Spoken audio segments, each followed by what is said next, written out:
édition du journal.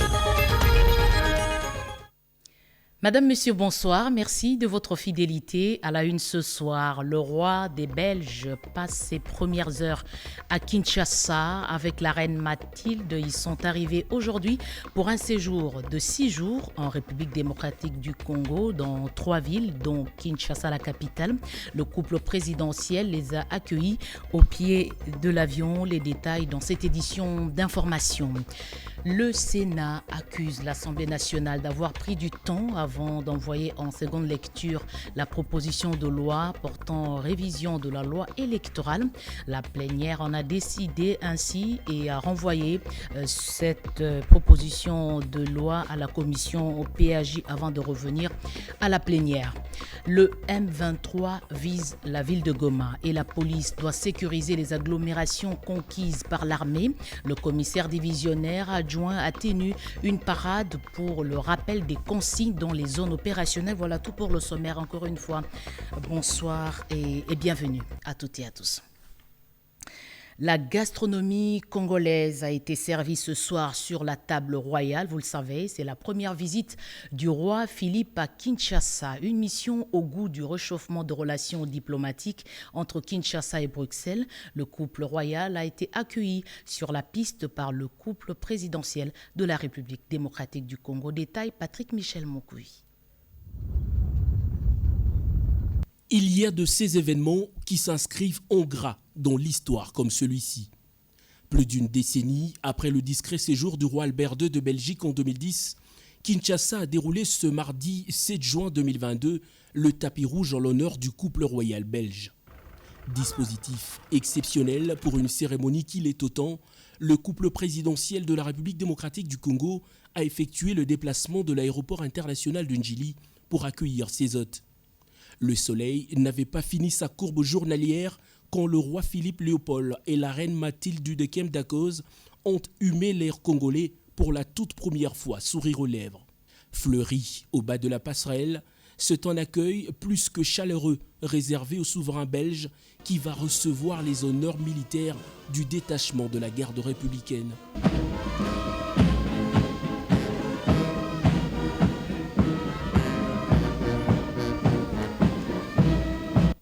Sur le tapis, le couple présidentiel et leurs hôtes ont salué les officiels de 2 pays rangés le long avant de faire le pas vers le salon présidentiel. Le roi et la reine ont même le temps de savourer le délice de la culture congolaise que leurs parents ont côtoyé à l'époque coloniale. Cette première visite officielle du 7e souverain de Belge à Kinshasa vient raffermir davantage les relations autrefois crispées entre la Belgique et son ancienne colonie et qui va retrouver une seconde vie grâce à la nouvelle vision diplomatique prônée par le chef de l'État, Félix-Antoine Tshisekedi. Au sortir du salon présidentiel de l'aéroport international de Njili, le roi Philippe Léopold croit sur son chemin la chaleur humaine congolaise que son père le roi Baudouin avait côtoyée il y a plus de 60 ans. Le long du parcours, la communion avec les fils et filles du pays a témoigné de la considération du peuple congolais au roi et à son président. C'est au Pullman Grand Hôtel de Kinshasa que le couple royal a installé son quartier général.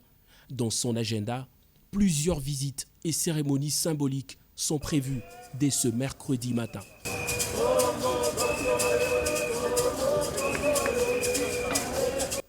Tout à fait autre chose. Le Sénat ouvre ses portes à toute personne intéressée à la révision de la loi électorale.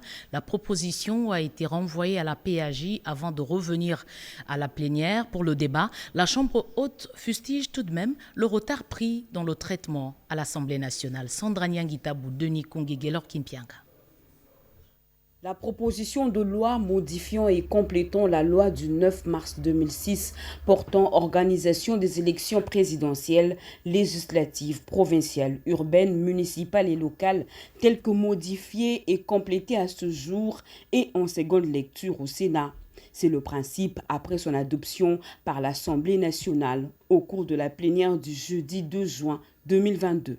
Ce mardi 7 juin, le speaker de la Chambre haute du Parlement, Modeste Bahati, et les sénateurs ont décidé d'envoyer cette proposition de loi à la commission politique, administrative et juridique de la Chambre haute avant son examen en plénière.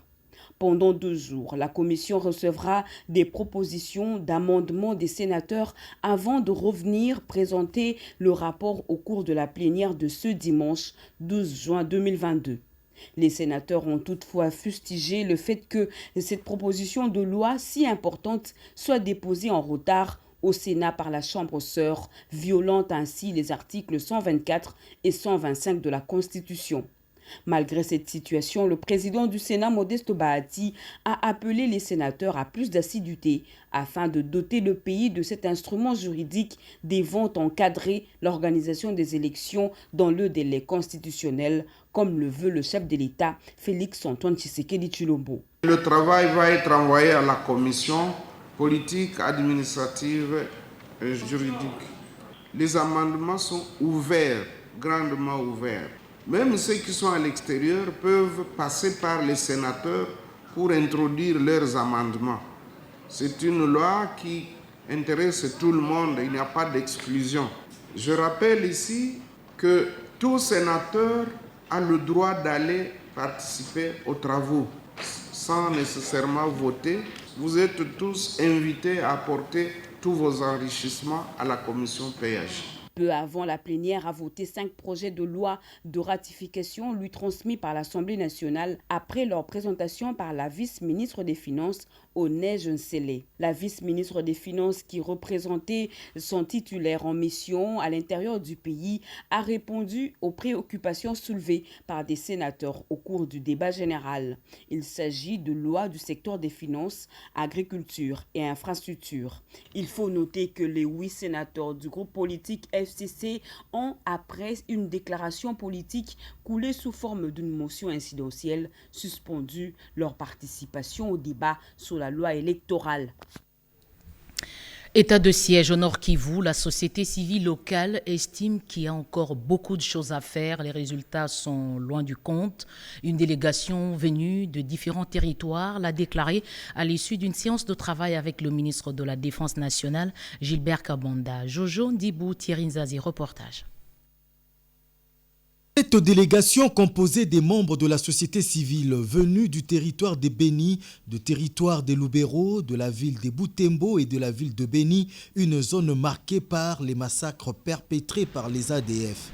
C'est tard dans la soirée du lundi 6 juin 2022 qu'elle a échangé avec le ministre de la Défense nationale et des anciens combattants Gilbert Kabonda Kourenga sur la question sensible liée à l'insécurité qui prévaut dans cette partie du pays. Séance tenante, les deux parties ont aussi évalué l'état de siège après plus d'une année depuis son instauration dans les provinces du Nord Kivu et de l'Ituri, sans toutefois oublier la mutualisation de forces. Pour revenir sur cette zone de Beni précisément, où les massacres se poursuivent, il s'agit de faire une brève évaluation de ce qui s'est fait notamment depuis une année avec l'état de siège, avec la mutualisation des forces, pour nous rendre compte que finalement il y a encore beaucoup d'efforts à fournir parce que le résultat est loin de ce que l'on pouvait escompter après tout cet engagement. Il faut donc réévaluer toutes ces mesures-là et voir comment renforcer la collaboration entre le gouvernement et les populations locales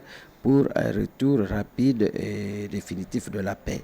Le patron de l'outil de défense a tenu à rassurer à ses interlocuteurs que les ADF n'ont plus des bastions qui jadis constituaient de bases et de forteresses des activités de l'ennemi détruites et déboulonnées par les FARDC. La milice Codeco, désormais favorable à la paix, ce groupe a pris l'engagement de ne plus commettre des exactions en Ituri. Des négociateurs vont être désignés pour faire le suivi des engagements pris avec le gouvernement. Junior Selemani.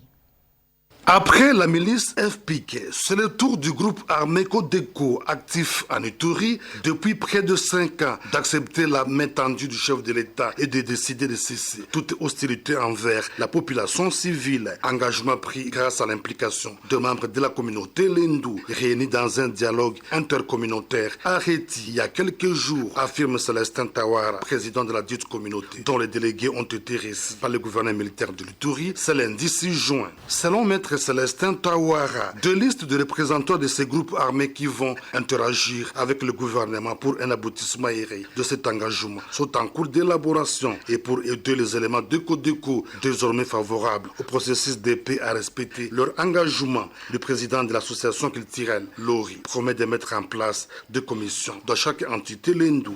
La Codeco accepte de désigner ceux-là qui vont négocier la paix avec le gouvernement national. Et c'est une grande garantie, nous pensons bien.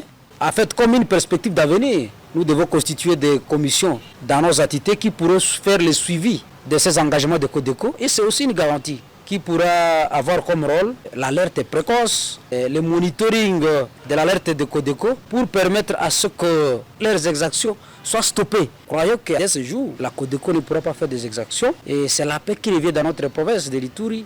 Et la paix longtemps recherchée. Il est à noter que le dialogue intercommunautaire Lendu-Teni Areti du 1er au 4 juin dernier a été appuyé par l'administration militaire, l'air a sonné pour que les autres fils et filles égarés de l'Ituri comprennent qu'ils doivent arrêter de commettre des exactions et toutes les énergies doivent être canalisées pour la construction de la province, a exhorté le gouverneur militaire de l'Ituri, le lieutenant général Luboyanka Shomadjouni.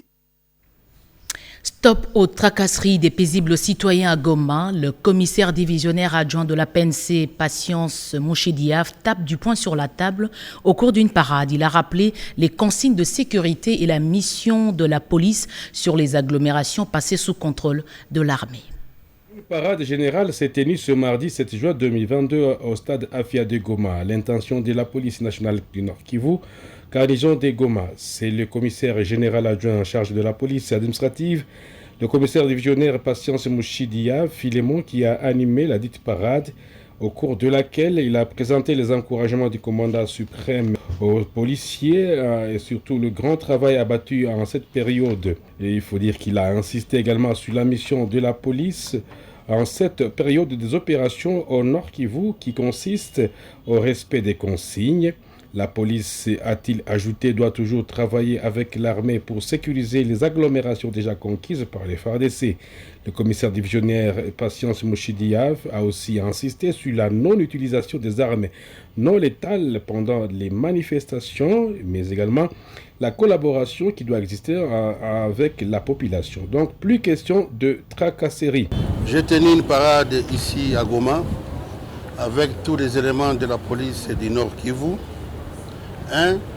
C'était pour rappeler cette police pour observer scrupuleusement les missions de la police. Les missions de la police de sécuriser les personnes et leurs biens. Qui sont ces personnes? C'est tous les citoyens congolais qui se retrouvent aujourd'hui dans la province du Nord Kivu. C'est tous les expatriés qui ont choisi de venir se chauffer au soleil ici dans la province du Nord Kivu, afin de nous faciliter les choses. Tous ces citoyens-là, congolais ou expatriés, ils doivent se sentir sécurisés par la police. Je suis venu réveiller notre police puisque nous sommes dans une zone opérationnelle. D'ici peu, l'ennemi était dans le territoire de Rutshuru. Aujourd'hui, c'est Nirangongo. Cet ennemi vise la ville de Goma. Il est de mon devoir. Marche de soutien à Kinshasa pour les FARDC, une marée humaine sur les rues de la capitale avec comme point de convergence l'esplanade du Palais du Peuple, un mouvement initié par Godard Motemona, président de l'ASBL Banakin. La République démocratique du Congo fait face à une guerre injuste lui imposée par le M23, mouvement terroriste parrainé par le Rwanda. Répondant à l'appel à la mobilisation générale lancé par l'ASBL Banakin et son président Godard Motemona, une marée humaine d'équinoises et équinois déterminés à en découdre avec ces terroristes qui écument l'est du pays ont marché le samedi 4 juin 2022 pour manifester leur désapprobation. Nous les Quinois, nous estimons que trop, c'est trop. Ce n'est pas la première fois. Nous devons mettre un terme à ça. C'est pour cela que nous avons organisé cette marche pour soutenir nos forces armées. Tous derrière FRDC pour bouter dehors l'ennemi qui est en train de nous agresser. Le président de la République l'a si bien dit, Si on veut la paix, c'est la paix totale. Si on veut la guerre, c'est la guerre totale. Le président de l'Assemblée nationale, Christophe Mbosso Kodia, les a reçus et les a invités à unir leurs forces dans la prière pour soutenir les FRDC et leur commandant suprême. Anakin, merci mingi. Wekolakisa que Congo mobimezalisima ya commandant suprême des forces armées et de la police congolaise. Biso nyonso oyo basambilaka Nzambe atia commandant suprême na maboko ya Nzambe, atia forces armées congolaises na maboko ya Nzambe. Oyo baza pe na miso mine bangoko na biso. Le président Mbosso a invité les Quinoises et Quinois à réserver un accueil chaleureux au roi de Belge qui va séjourner en RDC du 7 au 13 juin 2022. Bientôt, des nouveaux véhicules pour l'administration centrale des affaires étrangères dans le respect de la procédure en termes de passation de marchés publics. Il y a eu ouverture des plis pour accueillir 7 véhicules. Doris Mozotambwe. Mardi 7 juin, c'est la date d'ouverture des plis des soumissionnaires à l'appel d'offres numéro 001-CI-600-CGMP-2022 du 2 mai 2022 relatif à l'acquisition des véhicules des mobilités des agents et cadres du secrétariat général à la coopération internationale. Une grande première pour ce secrétariat général depuis son existence. Le vice-premier ministre, ministre des Affaires étrangères et de la coopération internationale, Christophe Lutundu Pala a présidé cette cérémonie. L'appel d'offres concerne 3 bus pour les agents et 4 véhicules pour le cadre de ce secrétariat. Les 2 soumissionnaires, Central Motors et Panafrique Motors, étaient tous présents pour la circonstance. Rappeler que depuis que ce secrétariat général, le ministère de la coopération par le passé existe, l'État ou le gouvernement n'a jamais doté au travers cette initiative des transports des agents et cadres de notre administration. Donc ça sera une première. La réunion a constaté que tous les soumissionnaires ont respecté les règles en la matière. Parce que j'avais soumis au gouvernement, au Conseil des ministres, un programme d'équipement, non seulement de nos missions diplomatiques, mais aussi de nos administrations centrales. Je crois que c'est dans ce cadre que nous sommes là pour voir, tant soit peu, comment avancer avec le dossier d'acquisition de véhicules. Il est à noter que ces offres feront l'objet d'une évaluation tant technique et financière dans un délai de 7 jours par la commission instituée à cet effet. Les hommes d'église qualifient d'initiatives courageuses les réformes engagées par le vice-premier ministre, ministre de la fonction publique, pour moderniser le secteur et humaniser la retraite des agents de l'État. Les responsables des confessions religieuses ont été sensibilisés sur la portée des réformes par Jean-Pierre Liaou. Reportage de Nadine Kilosho, Moke Maluma, Cédric Keninambo. Les chefs de confession religieuse s'engagent à soutenir et à vulgariser les réformes de l'administration publique entreprises par le vice-premier ministre, ministre de la fonction publique, Jean-Pierre Liaou. C'est ce qui ressort de la rencontre qu'a eu le patron de la fonction publique avec la délégation des hommes de Dieu conduite par l'évêque général Dodo Kamba. Je l'ai dit avec mon cœur, vous ne savez pas combien nous souffrons à chaque fois que nous recevons nos fidèles qui se plaignent, des gens qui meurent pour avoir travaillé longtemps au niveau de la fonction publique, sans avoir une rémunération convenable. Combien de familles sont divisées? Nous nous disposons non seulement à prier pour que cette initiative fasse bon chemin, mais aussi nous prenons l'engagement ferme de pouvoir vulgariser ce message, faire un travail de sensibilisation. À cette occasion, les princes des églises ont été informés du déclenchement du processus d'identification biométrique des fonctionnaires dans le fichier de référence de l'administration publique et du transfert de retraités rentiers civils du système octroyé vers le système contributif porté par la Caisse nationale de sécurité sociale des agents publics de l'État SANSAP en vue d'améliorer sensiblement la pension. Des initiatives courageuses qui viennent du vice-premier ministre sont à louer à leur juste valeur, également à soutenir. Ça relève l'espérance et l'espoir de vivre. Rappelons que les réformes de l'administration publique visent la modernisation des services publics, l'amélioration des conditions sociales des agents, la mise à la retraite des agents éligibles, ainsi que le rajeunissement de l'administration publique. Sensibilisation de la population dans le territoire d'Ouvira, François Robota, ministre d'État au développement rural, a mis en relief l'importance de l'entrepreneuriat et le développement du pays à partir de la base. Jean-Pierre Ndolodemaz. Le développement de la République démocratique du Congo doit partir de la base. C'est le vœu exprimé par le président de la République, Félix-Antoine Tshisekedi Tshilombo. Le ministre d'État François Robota Masumbuko tient à concrétiser ce vœu à travers les actions qu'il mène à la tête de son ministère. En mission dans le sud Kivu, sur la route de retour d'Ouvira, le patron congolais du développement rural s'est arrêté à Sangué, une bourgade située à plus ou moins 50 km d'Ouvira. Une occasion pour François Robota de sensibiliser les jeunes et les femmes réunis dans une salle sur l'entrepreneuriat. Il les a exhortés à soutenir la vision du président de la République, Félix-Antoine Tshisekedi Tshilombo, la revanche du sol sur le sous-sol, particulièrement dans le développement à la base et la ruralité.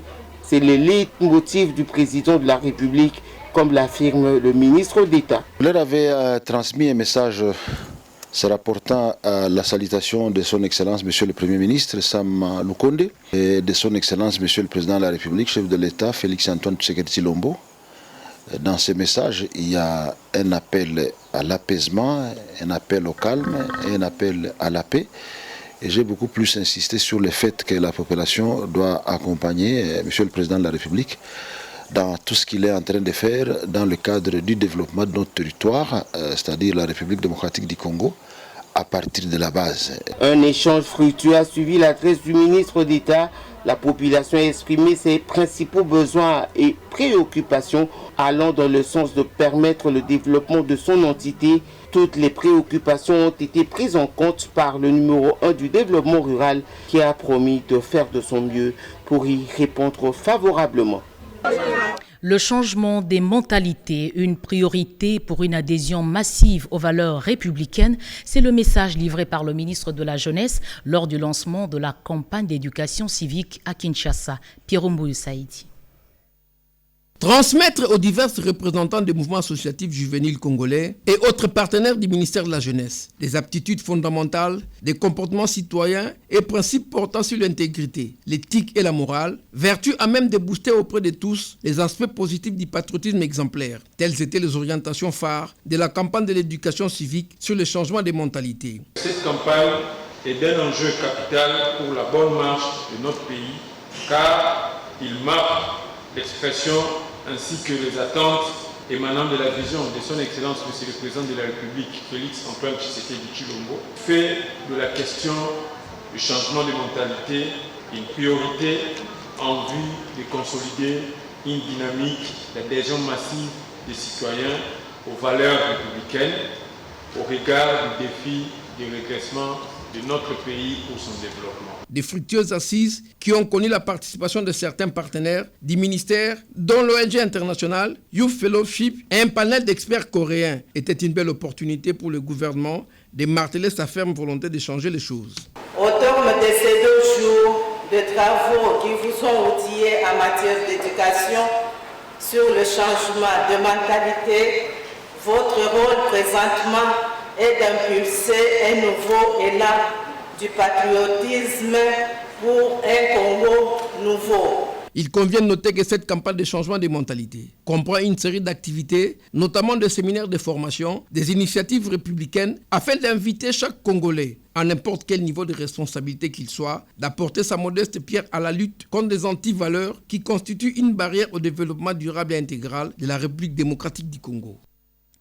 En nouvelle, la communauté des actionnaires de Afriland First Bank démocratique du Congo SA tient à remercier le gouvernement de la République démocratique du Congo pour avoir encouragé la Banque centrale du Congo à prendre toutes les dispositions idoines pour protéger la stabilité du système bancaire et l'épargne du public dans les plus brefs délais, conformément à la loi organique portant organisation et son fonctionnement. Par cet acte majeur, il a rejoint les préoccupations plusieurs fois exprimées des actionnaires depuis près d'un an en matière de protection de l'épargne du public, de la banque et du système bancaire congolais en général. Depuis le 1er juillet 2021, en effet, les actionnaires et administrateurs n'ont plus aucun contrôle sur la banque, entièrement aux mains de l'ex-DGA, M. Patrick Kafindo Zongwe, assisté de la mission rapprochée de la Banque centrale du Congo. Les actionnaires ont plusieurs fois décrié et alerté les autorités par rapport à cette situation qui, par nature, ouvre la voie à tous les abus au détriment de l'intérêt général. Poursuivons cette édition d'information. Sandrine Ngaloula, directrice générale de l'autorité de régulation du secteur de l'électricité, était sur le terrain. À travers cette démarche, elle veut justement vérifier l'application du respect des droits des consommateurs de l'énergie prépayée. La journée du 3 juin 2022 n'a pas été de tout repos pour le professeur Sandrine Ngaloula Mubinga, directrice générale de l'autorité de régulation du secteur de l'électricité, préoccupée par les objectifs que doit atteindre l'ARE dans la matérialisation de la vision du chef de l'État, Félix-Antoine Tshisekedi Tshilombo, qui veut voir le secteur de l'énergie du pays émerger. Elle a effectué une descente sur le terrain. Question de protéger les consommateurs du courant électrique prépayé. Le DG de l'ARE était à la tête d'une forte équipe composée d'ingénieurs et des juristes, accompagnée par une autre dirigée par Madame Charlotte Kissémé, coordonnatrice de la Task Force pour le suivi de tous les projets des compteurs après paiement et à télé-relève à la Société nationale d'électricité SNEL. La ronde qu'ils ont effectuée a connu plusieurs moments forts. Tour à tour, Dr Sandrine Mubinga a visité 2 sociétés fournisseuses de compteurs électriques, à savoir Engie et Blue Energy, sans oublier la poste haute tension de la SNEL, située à la direction de la même entreprise dans la commune de la Gombe. La SNEL est liée à ces 2 sociétés par un contrat de fourniture et de services après-vente et celle-ci ne lui apporte que le moyen de comptabilisation des énergies consommées par les clients. À l'étape de Blue Energy, Madame Sandrine Ngaloula Mubinga a réfléchi avec l'équipe, ce qui ne l'a pas empêché de relever que les gens se plaignent qu'ils n'ont pas vraiment du courant électrique. Toutefois, Madame Charlotte Kissémé a rassuré qu'un travail est réellement en train d'être réalisé et que les résultats seront visibles sous peu. Énergie encore pour réduire le déficit dans certains quartiers et communes à Lubumbashi.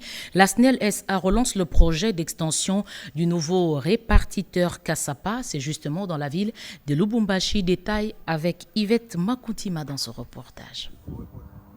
Les projets d'extension nouveau répartiteur Kassapa refait surface. Lancé depuis 2012, ces projets exécutés par l'entreprise Flow SRL est resté en veilleuse pendant que la ville cuprifère connaissait une explosion démographique. C'est ainsi que le directeur général de la Société nationale d'électricité, SNEL SA, Jean-Bosco Kayombo-Kayan, s'est résolu de réactiver ces projets pour améliorer la qualité de la desserte. C'est un projet qui est signé depuis 2012, des matériels qui étaient achetés, mais qui ont traîné en Afrique du Sud et tout, mais sous sa décision, il a été possible. Pour répondre à cette demande toujours croissante, 2 transformateurs ont été placés pour cette fois contenir le poids des ménages et diminuer la fréquence des raccordements frauduleux. Ce sont ces 2 transfos qui vont permettre de rayonner tout autour de ce poste, de décharger le poste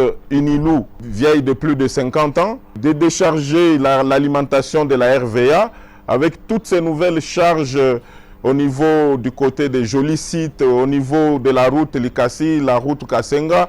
Toutes ces charges qui se sont développées doivent être récupérés et pris en charge par l'extension NRK Sapa. Vous avez aussi tous ces quartiers de CRA, qu'on appelait à l'époque CRIAC, et ils seront ramassés pour leur permettre une bonne alimentation. Une fois l'ensemble des projets réactivés, la SNEL-SA compte apporter sa contribution au vaste projet de développement des 145 territoires initiés par le chef de l'État, Félix Antoine Tshisekedi Tshilombo.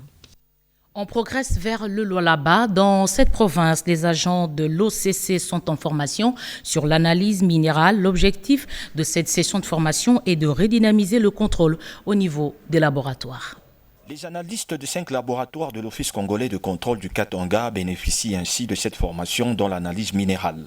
Pour cette fin, une délégation venue de Kinshasa séjourne dans la province du Lualaba, précisément à Kolwezi, lieu de la dite formation. Elle est conduite par le directeur général de l'OCC, Gabriel Loubiba. D'entrée de jeu, c'est le chef d'agence OCC Lualaba, Thierry Mwenge, qui a prononcé son mot de bienvenue à la délégation venue de Kinshasa. Nous tenons d'abord à vous souhaiter la bienvenue et un agréable séjour parmi nous dans cette province pilote du Lualaba.